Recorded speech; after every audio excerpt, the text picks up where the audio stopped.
ela teve uma infância muito difícil e hoje transmite seus conhecimentos para jovens carentes que querem vencer na vida. Eu vou conversar com a Maura de Oliveira. Venha para cá.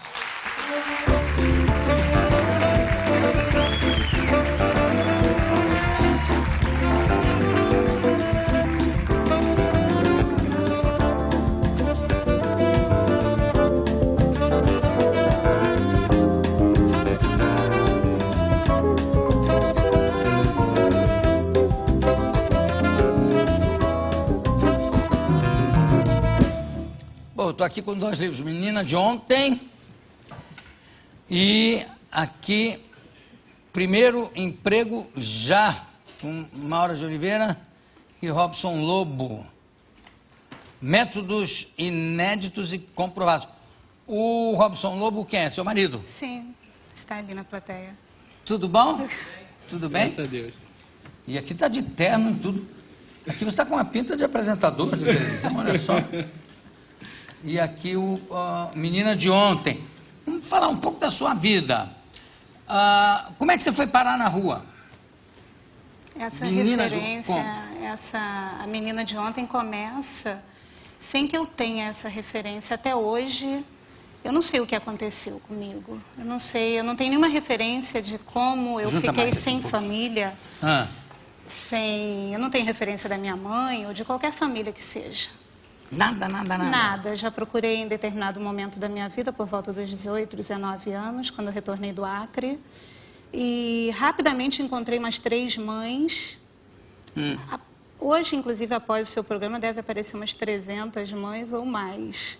Basta falar que tem alguma pessoa com uma certa história, que conferindo a idade que eu tenho, já apareceu uma mãe que eu pudesse ser uma filha de uma pessoa cigana. Olha, tinha na nossa aldeia uma cigana que foi expulsa porque engravidou de um homem casado e não podia e tal. E soubemos que ela teve uma menina exatamente na época em que você nasceu e tal. Então eu poderia ser filha de uma cigana. Isso é uma. E a outra? Uma outra jurava que as minhas mãos eram exatamente iguais às mãos da mãe dela e que ela teve uma irmã que por briga com a mãe fugiu de casa e soube-se que ela teve uma menina e morreu no parto.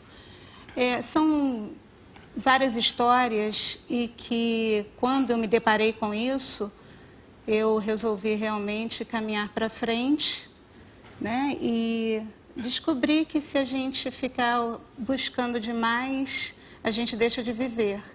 Mas isso chegou a ser uma grande preocupação no momento da sua vida? De descobrir quem muito grande. Claro, quando eu retornei do Acre, onde eu morei 6 anos. Você tinha que idade quando voltou do Acre? 18 para 19 anos. E você sabe com que idade você foi parar na rua? Eu tenho recordações que provavelmente deva ser com 4 a 5 anos de idade. Inclusive está no livro, quando eu brincava com cobrinhas d'água. Com o que você brincava? Cobrinhas d'água. Hoje eu tenho um pavor de cobras, mas eu me recordo que brincava com cobrinhas d'água, peixinhos. E como se fossem riozinhos, né? Num subúrbio do Rio de Janeiro, eu conheço o local. Você brincando com cobrinha lá? Pequenininha e com toda a situação de carência, houve uma mulher que me registrou, inclusive o meu Oliveira dessa pessoa, mas também era uma pessoa extremamente carente, que também cuidava de outras crianças. Ela comandava um grupo de crianças? Um grupo de crianças, vários, a maioria eram filhos dela mesmo. E o que faziam durante o dia? Cada criança fazia uma coisa, havia uma liberdade grande, né? Eu brincava muito. E também estava nas feiras livres, sabia de todas as feiras livres que existia, porque eu arrumava as frutinhas nas feiras, em troca ganhava as frutas, ajudava as senhoras a levar as bolsas em casa, e com isso, o qual eu me orgulho muito, conto para os meus filhos, e senhoras idosas, e que muitas vezes cuidavam de mim, me levavam para suas casas. Naquele momento, me davam banho, já tinha lá um vestidinho prontinho, o qual tinham costurado para mim. e me dava uma moedinha e eu guardava aquelas moedinhas, aquilo ali servia como sobrevivência. E de noite, onde é que vocês se encontravam? Durante um período, eu me recordo já dormindo embaixo de uma ponte com essa senhora e várias crianças. Essa senhora dormia também embaixo da ponte? Sim, e buscando também sopas em igrejas, buscando doações em igrejas noturnas. Me lembro, inclusive, assim, de na igreja, dando aqueles azeites que dão para a criança para tirar vermes. São situações assim, pão duro, pão envelhecido, situação de fome mesmo, buscando na lixeira, as lixeirinhas de hoje, né? Procurando nas casas as lixeiras que as pessoas colocavam à frente do portão para que o lixeiro passasse. Me recordo de estar nesse lixo, tentando buscar alguma coisa para alimentação. E uma alimentação que acabou dando certo, né? Porque eu estou vendo aqui uma moça bonita, saudável, sim, graças criada a Deus. a lixo. Graças a Deus. Isso graças é uma a Deus. loucura, né? É algo, parece... O que eu vou comer hoje? marav... Não sei, tem uma lixeira aqui, deixa eu ver o que tem. E é isso mesmo, Jô. A realidade é essa. Buscar na lixeira os restos de comida. A pessoa acabou de jantar, então, à noite, a gente estava atrás das lixeiras procurando. Quer dizer, na lixeira, comer. tudo que não se mexesse, você comia. Em termos de alimento? Tudo, qualquer coisa, né? Me lembro, eu tinha um chinelinho que... Eu já era vaidosa, mesmo na pobreza, na carência. Me lembro de um lixeiro passando com um caminhão e ele dizia, ei menina, e ele jogou um chinelinho, que eu estava descalça. Esse chinelinho... Coisa linda, né? Isso. E estava assim, naturalmente, quem jogou fora, porque ele estava arrebentado. Sabe o lugarzinho onde você põe os dedos? Sei, assim? sei. Ele estava arrebentadinho, então eu pus um preguinho embaixo. E aquele chinelinho ficou durante muito tempo comigo, nesse riozinho, onde eu tomava... Os dois... Jogou. Ei, menina! E jogou. Né? Lá de cima eram caminhões ainda, né? E você devia ter o quê? 5, 6 anos? Devia ter essa idade.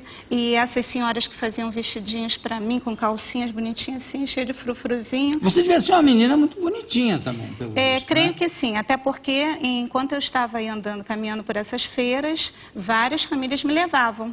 Né? Eu conto até isso no livro, levavam, mas eu era igual um cachorrinho, você sabe que o cachorrinho assim, de rua fica assim, né? Cheirando, querendo um chamegozinho.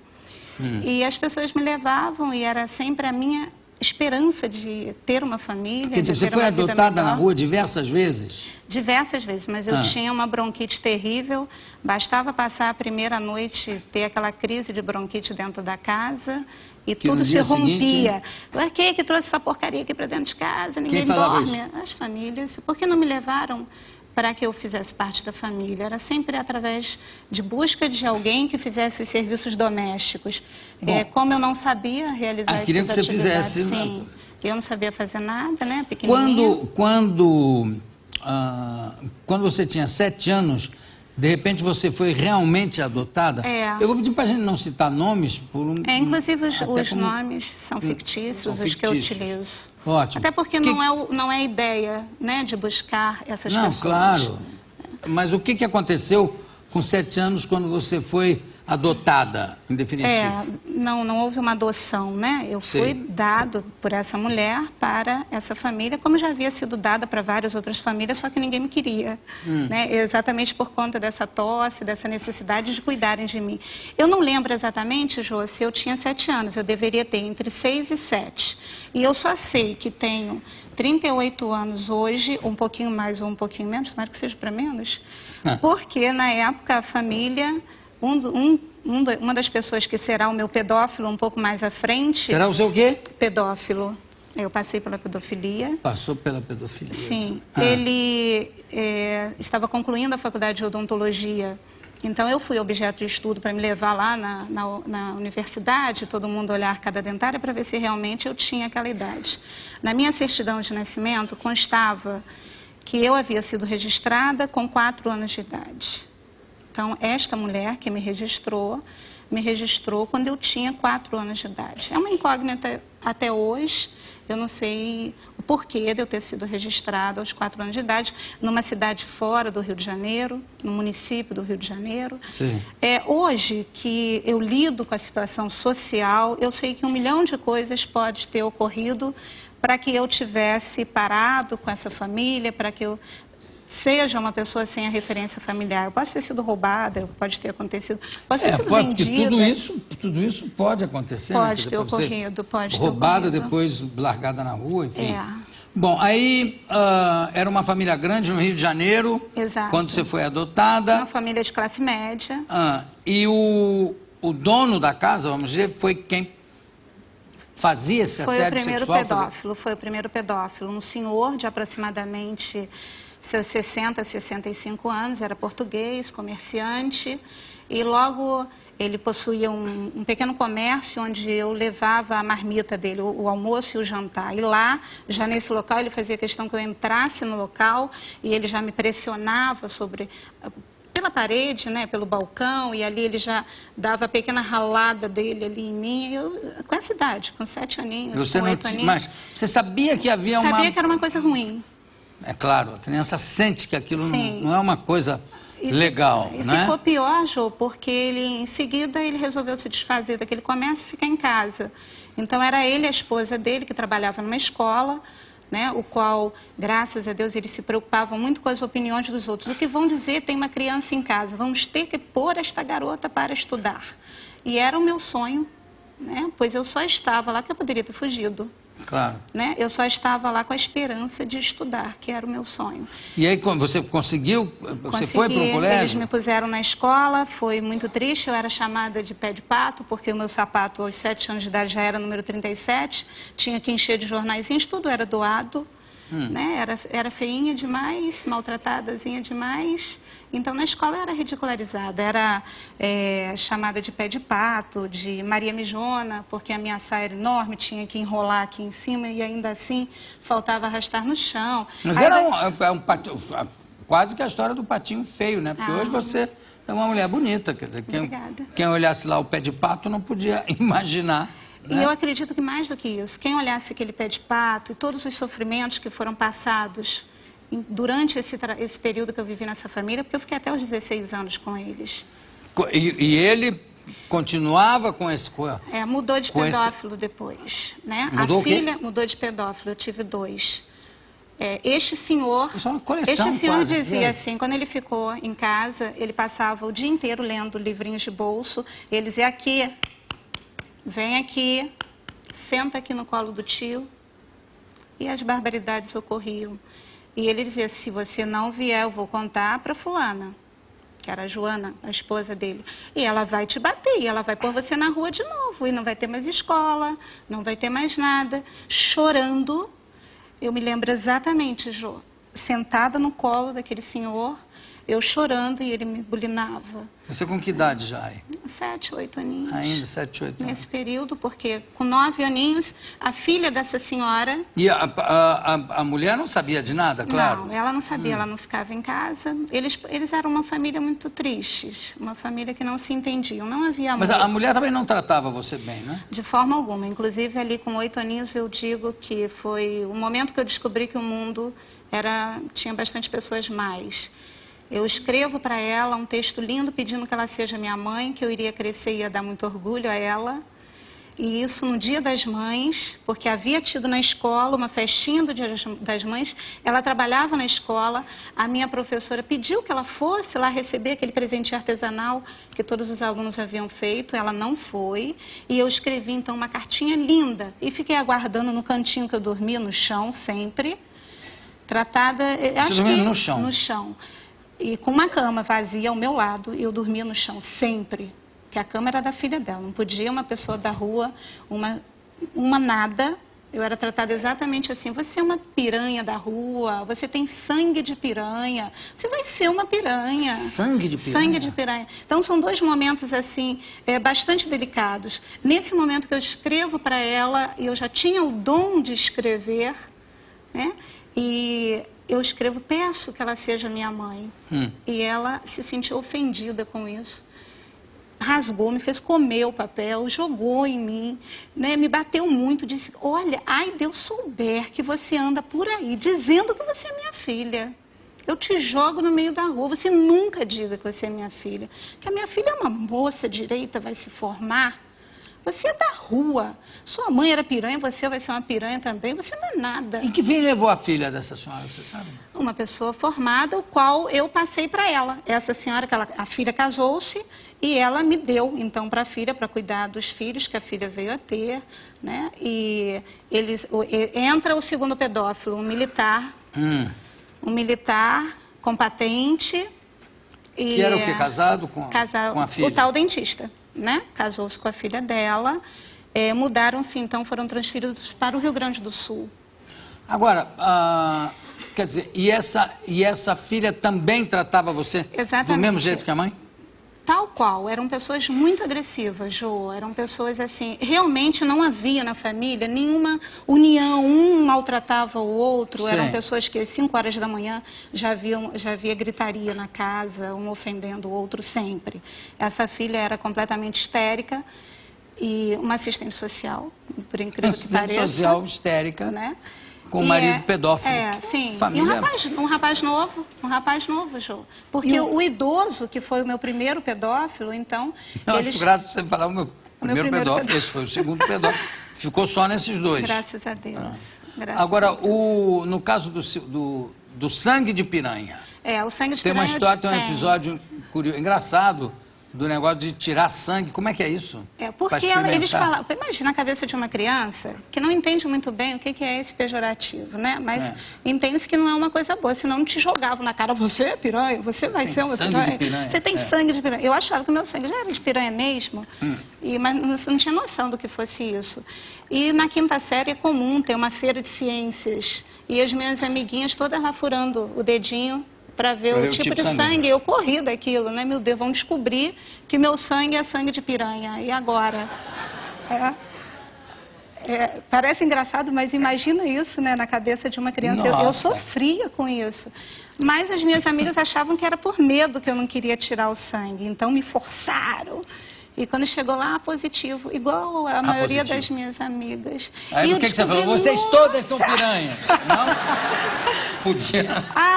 Foi acho que um dos dias mais felizes da minha vida, porque elas não eram, elas tinham mãe. Então elas não eram piranhas. Então se o meu sangue era igual... As mães também. Eram piranhudas, era tudo uma piranhada geral. Olha, o bárbaro, Jô, foi descobrir naquele dia assim, nossa, eles são maus de verdade. Como é que fala? Acho que eu fiquei 2, 3 anos com aquela história, e eles dizendo... Da piranha, você não vai ser nada, você... E você não chegou em casa e não disse, eu não tenho sangue de piranha? A positivo, não sou... Não, eu descobri e a minha vida foi assim, calada. A cada momento, eu nunca falava, eu nunca chorava, jamais. E nunca fui malcriada ou desobediente. Eu conversava com a lua, com as estrelas. No meio da noite eu estava lá no quintal. Era ali que eu chorava, era ali que eu conversava com Deus. Olha só, eu vou chamar a nossa vinheta, que está na hora, para continuar aqui sabendo essa história da Maura de Oliveira, uma história de vida fascinante, extraordinária. Vamos lá. Tenho aqui ao meu lado Maura de Oliveira, que no intervalo estava me dizendo que eu fiz parte da sua vida, da formação, e eu fiquei curioso. Aí voltou, né? Voltamos para o segundo bloco. Eu quero começar perguntando a você, como é que é isso? Você fez parte da minha melhor história.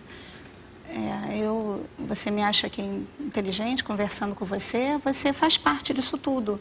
Porque eu assisti, quando criancinha, nessa família, a uma entrevista sua, onde te perguntava como é que você era tão inteligente, como é que você fazia para você ser tão inteligente. E você respondeu que você lia muito e que você falava com todos. Você não perdia uma chance de aprender alguma coisa. Você lia e se você entrasse no elevador, você falava com a ascensorista. E se você estivesse caminhando na rua, você falava com a pessoa que estivesse ao seu lado. Eu digo sempre que eu tenho a mania da entrevista, né, de perguntar, saber das coisas através das pessoas, porque todas as pessoas têm alguma coisa a dizer e sempre coisas diferentes. Pois foi essa a sua resposta. E na escola eu havia descoberto que eu já era inteligente, porque eu já ganhava dinheiro fazendo os deveres dos meus colegas, inclusive dando cola na hora da prova. Era com esse dinheirinho que eu passei a comprar o meu material escolar. E deixei o meu pé de pato, porque eu comprei um calçado que servisse no meu pé. Agora, e para ler, como é que você fazia, Maura? Para ler À noite, estudar Eu não à noite. podia estudar naquela casa, porque já era muito tempo que eu perdia eles me deixando ir para a escola. Então, se me vissem com um livro, era, não tenho o que fazer, não, vou procurar já um servicinho para você. Então, eu esperava que todos dormissem, eu fingia que estava dormindo, ia no quarto ver todo mundo roncando mesmo, ia para a cozinha, abria a geladeira e estudava com a luz da geladeira, na porta da geladeira. É assim que eu estudava. E lembrando sempre que eu queria ser inteligente e eu acreditava que a única forma que eu tinha de mudar aquele destino seria, primeiro, sendo uma pessoa inteligente. E eu provaria para todos que eu poderia mudar aquele destino que aparentemente já estava traçado para mim. Mas eu nunca acreditei que ele estivesse traçado para mim. Muito bem. E como é que foi... você estudou até que idade e até que curso você fez? Eu fiz História e estudo até hoje. Eu leio tudo conforme você ensinou. Eu leio tudo. Meus filhos leem e somos assim, eu conto essa história sempre. Seus filhos estão na plateia? Estão, Lucas e Gabriel. Olha que coisa maravilhosa. Inclusive eu estou escrevendo um livro com o Lucas, filho da mãe. Nós estamos escrevendo. Como é que é a história do camarão? Que você...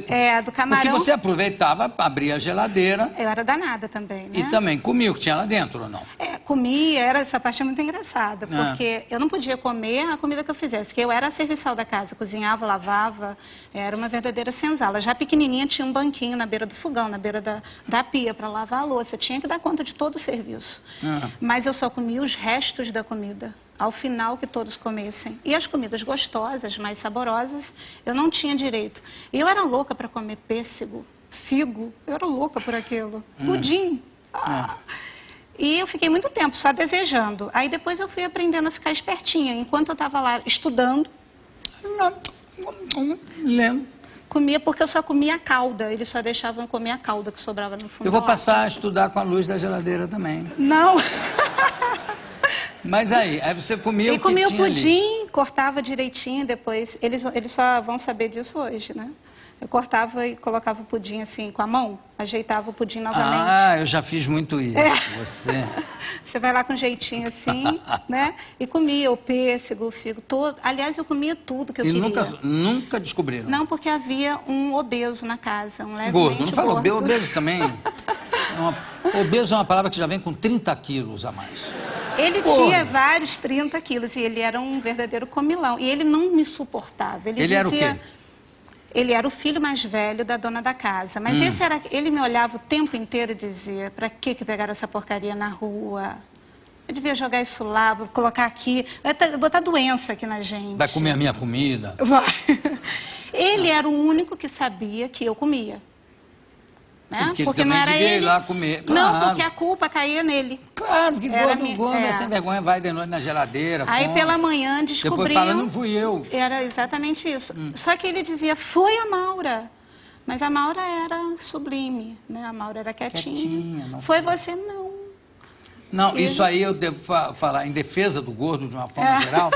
O gordo passa 5 dias sem comer, aí um dia ele sai e diz, estou 5 dias sem comer, vou comer um sanduíche. Aí passa um amigo, vê ele comendo sanduíches, por isso é que é gordo. Mas voltando o camarão. ao seu... o camarão. Como é que é o negócio do camarão? Este gordo compra, então, um monte de camarão num dia que não havia ninguém em casa. E eu era louca para comer camarão, meu sonho era comer camarão. E aí ele diz para eu ajudá-lo a limpar o camarão, que ele ia fazer fritinho. E eu disse a ele que ele teria que me dar um pouco do camarão para eu poder ajudar e não contar. Né, que ele havia comprado camarão escondido. E aí fizemos aquele montoeira de camarão, né, e jogamos todos os restos mortais bem longe assim da casa e deu tudo certo. Quando chegou o povo da casa, já não tinha nem vestígio do camarão. Eu limpei tudo direitinho. O gordo te deu quantos camarões nisso tudo? Eu acho que eu comi bem, acho que eu matei a minha vontade de comer camarão. E aí? Aí no dia seguinte eu estou toda empolada. Pobre é terrível, né? Quando come camarão... acostumada a comer, né, só os restos. Não, alergia a camarão. Alergia né? a camarão. E Coitadinha. acordei inteira empolada. E descobriram alguma coisa? Pois é, fui para a escola. Quando chegou na escola, acharam que era alguma doença infantil dessas contagiosas, né? Pediram à dona da casa que me tirasse. Eu não podia ir para a escola até que ficasse boa daquilo. E ela me perguntando, né, gentilmente, o que é que tu comeu? Pá, pá. Batia muito? Muito, muito, muito. Me agarrava pelos cabelos e me jogava na parede. Era assim, sempre. Era assim, rodando e pá. E eu disse, nada, não comi nada. Né? E aquilo, no dia seguinte, eu passando muito mal, né? E um médico próximo... Tido um choque anafilático. E aí? Um médico próximo virou-se e disse, nossa, mas comeu muito camarão, não comeu? E ela disse assim, não teve camarão lá em casa, ela não come camarão. Aí ele disse assim, fala pra mim. Eu falei, comi. Como? Da onde que você comeu camarão? Foi o gordo que comprou, me deu. Foi assim mesmo, foi ele. E aí ela me bateu ali mesmo, né? Apanhei muito ali, o médico dizia, mas isso é coisa de criança. Não, mas ela brigou bastante com ele, porque ele comeu tudo, não deixou para o restante da família, né? Comeu escondido. Era uma, na verdade, assim, era uma família o qual eu cresci imaginando assim, a minha família não vai ser nunca desse jeito. Na minha casa vai todo mundo acordar em paz, não sorrindo. Não vai ter nenhum gordo na família. Não... Você deve odiar gordo. Não, eu amo gordo. Eu entendo. Gordo. Você esquece que eu te amei desde pequenininha? Eu sei, estou brincando contigo. Maura, e aí, eu imagino o pânico quando ela descobriu que você comeu camarão. Foi muito brabo. E assim, o médico perguntando, não tive coragem de mentir pra ele, né? Não, claro. Ih, mas tá brabo isso aí, né? Você deve ter se enchido de camarão, né? Na mosca, assim. Ele nem perguntou o que você comeu, não. Ele já disse... Que era camarão. Camarão. Vai ver que ele é que tinha vendido o camarão pro gordo. Ô, Maura, e até hoje você tem alergia a camarão ou não? Não, eu adoro camarão. Quer dizer que foi o excesso. Mas o excesso e talvez assim, né, o meu corpo muito fraquinho. E a história mesmo, a minha barriguinha estava acostumada a comer só restinho de comida. Fui comer camarão, não diz assim, né, o pobre não está acostumado a comer. Tem aquele negócio, o pobre só come frango quando um dos dois está doente. Oh, meu Deus. É. Hoje não, adoro frutos do mar, adoro camarão e está tudo ótimo. O que você fez quando o seu corpo começou a se definir como um corpo de mulher? Como é que era? A pequenininha, magrinha, né? E assim, eu era chamada até de pigmeu. Tu imagina então como eu era desnutrida. Mas você precisa dar a receita dessa comida da lata de lixo, porque olha aí, um mulherão desse tamanho. Mas aí... logo em seguida, quando eu fui para o Rio Grande do Sul com essa família, este segundo pedófilo, então, um homem jovem, de boa aparência, sem a menor necessidade de usar uma criança, né? Aí já com 10 anos, por aí? Eu estava, exatamente, com 10 anos, porque eu fiquei no Rio Grande do Sul até os 13. Então, quando chegou no Rio Grande do Sul, porque a filha dela, essa mulher com quem eu fui para o Rio Grande do Sul, era terrível. Porém, eu imaginava assim, vou me livrar do seu Astolfo, que era o primeiro pedófilo, aquele senhor... Isso é um nome fictício que você está dando. Eu achei que ele tinha cara de Astolfo. Ruim, né? E aí, no Rio Grande do Sul, bastou chegar no Rio Grande do Sul para o dito cujo, carcará sanguinolento, né? Já me dá uma olhada de que ia começar o meu tormento novamente. E foi exatamente o que ocorreu, Jô, até os meus 16 anos. Foi uma luta noturna com este homem. Quer dizer, o pai era pedófilo, o filho também era pedófilo. Ele era o genro, né? Esse segundo ele era o genro, era o casado genro. com a filha. E o meu corpo, com 11 anos, de pequenininha, eu cresci rápido. E começou a aparecer, né? Os desenhos do corpo, tudo. E eu ficava imaginando assim, meu Deus, o que ele vê em mim? Eu não tinha nada.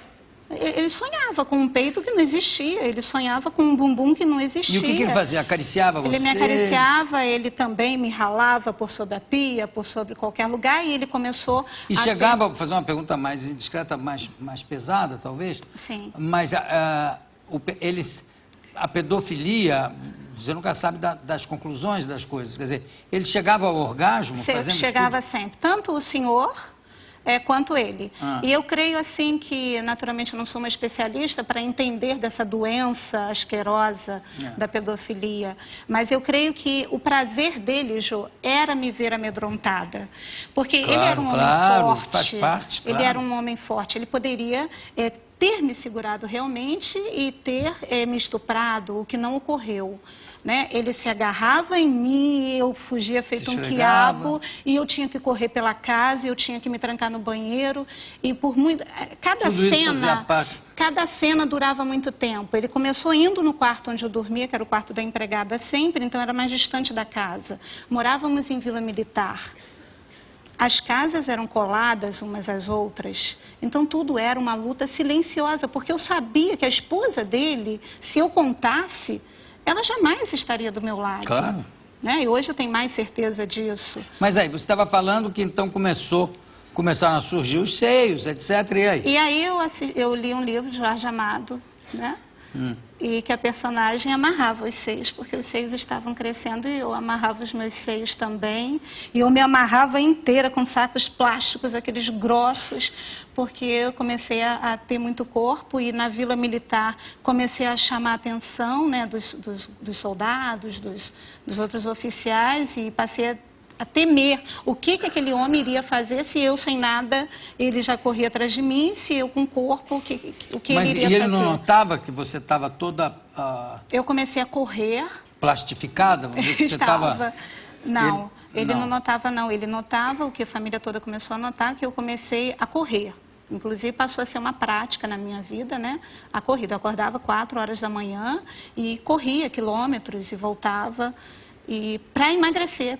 Eu tinha medo de ganhar corpo, então eu fazia ginástica, eu fazia dieta, eu não comia, com medo que o meu corpo estava aumentando e amarrada com vários tecidos para comprimir os seios para que eles não crescessem. E como é que você saiu disso tudo? Ai, foi uma história maravilhosa, né? Porque com tudo isso, em meio a tudo isso, Jô, eu tinha um crédito na minha vida. Eu acreditava que não era para mim aquela vida, que eu ia sair daquilo. Eu teria que sair daquilo e arrumar forças. Naturalmente que eu já havia aprendido a ler. Eu lia tudo, lia livros de direito, lia os livros dela, que era assistente social. Então eu sabia exatamente onde é que começava o meu direito e onde é que eu não tinha direito nenhum. Eu tinha que completar 16 anos. E nesse interim, eu estou indo muito bem na escola, eu estou evoluindo, eu sou aquela que lê nas festividades, né? Tem uma oratória muito boa, e eu ganhava muitos concursos de literatura, todos escondidos, claro, não podia entrar em nenhum concurso e chegar com a medalha em casa, era tudo escondido. Sim. E eu comecei, então, também era muito boa na culinária. Naturalmente, que se a comida tivesse ruim, eu apanhava com a panela, jogava a comida em cima de mim, não podia errar nunca. Então eu fazia doces em compota, principalmente quando eu fui morar em Rio Branco, no Acre. Porque daí vocês foram para o Acre? Para o Acre, foram transferidos do Rio Grande do Sul, aos 13 anos fomos transferidos do Rio Grande do Sul para o Acre. E lá que começa, lá eu nasci, a minha vida começa lá. E por quê? O que aconteceu? Porque eu juntei dinheiro. Comecei a montar um cofrinho, vendendo os meus bolinhos, escondido deles, fazia na casa para eles, né? E sempre guardava 2, 3 pedacinhos, vendia, já fazia magistério, vendia meus docinhos em compota, dava aula particular.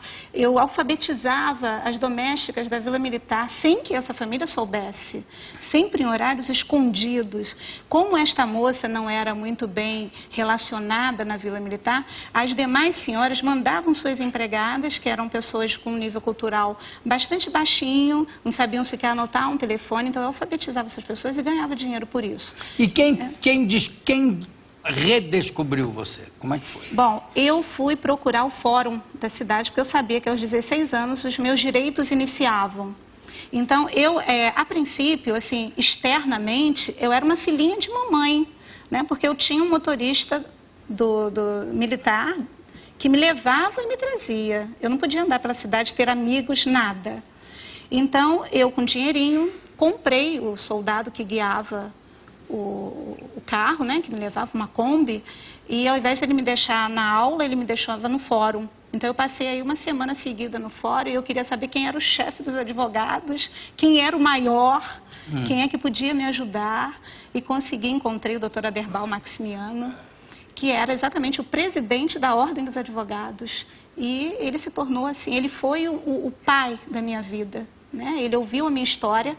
Eu não contei a história da pedofilia porque eu tinha vergonha de contar, mas ele era um senhor dos seus 60 anos, então naturalmente a experiência de vida que ele tinha fez com que ele entendesse o temor que eu tinha.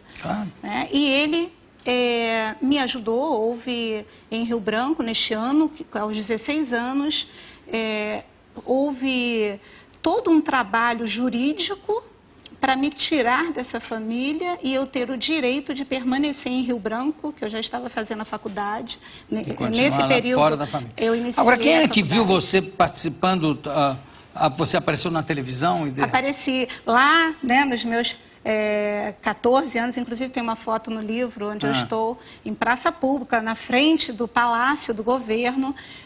Eu fui convidada para fazer a abertura da Semana da Pátria.